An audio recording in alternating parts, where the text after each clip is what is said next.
So let's take that $5 a day plan and let's multiply that by four. Let's say that you're a person that doesn't ever want to work. So instead of investing the $5 a day, which won't buy you a McDonald's value meal, you invest like $20 a day, which might be the amount of money people spend on lunch each day, or the amount of money that might cost you to go to Starbucks and get a couple, a couple of large mocha lattes and a muffin. That's gonna cost you about 20 bucks. Okay. So you do $20 a day, which sounds like a lot, but actually, if you go over 30 days, that's about $600 a month. That's a tall order for sure for a lot of people. But I want you to really think about the fact that I know lots of people who are living paycheck to paycheck who spend $600 a month on their car note, right? And that's not, we know, ain't nobody really never needed no $600 car note. You could have bought that Toyota Corolla, but you wanted to roll in something nice, and I'm not mad at you for that. That's fine. I'm just telling you to make sure that you're balanced, to make sure that you're investing as much in yourself as you're investing in the car dealer. You're not making him rich and leaving yourself poor. You're making him rich and also making yourself rich. So if you got the ability, if you got it like that, and you have enough money to make yourself rich and make other people rich at the same time, God bless you. I'm not here to stop it at all. All right. So $600 a month, that's the $5 a day plan times four. Well, after 10 years on average, you're talking about over $100,000 in liquid wealth. Over $100,000 in liquid wealth. There's nobody. Give me a yes if you agree with this. If you have over $100,000 liquid in your bank in your stock portfolio, and let's say you've even got some home equity to go with it, do you really have to go to work if you don't want to?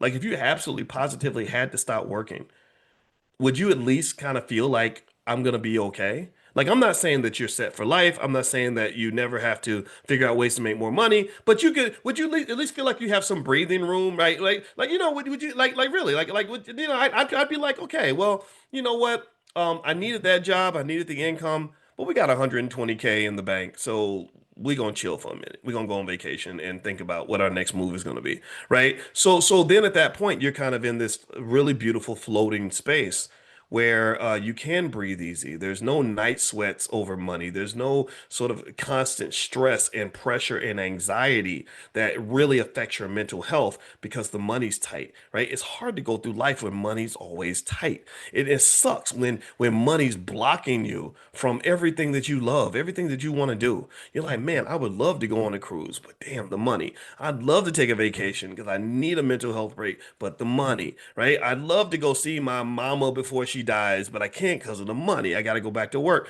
There was that sister that I told you all about a long time ago, who said, she said, I've known you a long time, boy, and I never listened to what you had to say about the money stuff because I didn't think that that was relevant to me. She said, but where it hit me was my mother was dying and we knew she was dying and I wanted to spend every second of the day with my mother. And she said that there was a day when my boss said that if you don't come into work, you're going to get fired. So I had to leave my dying mother's bedside to go to my job. And she said, that's when I started to listen to you more.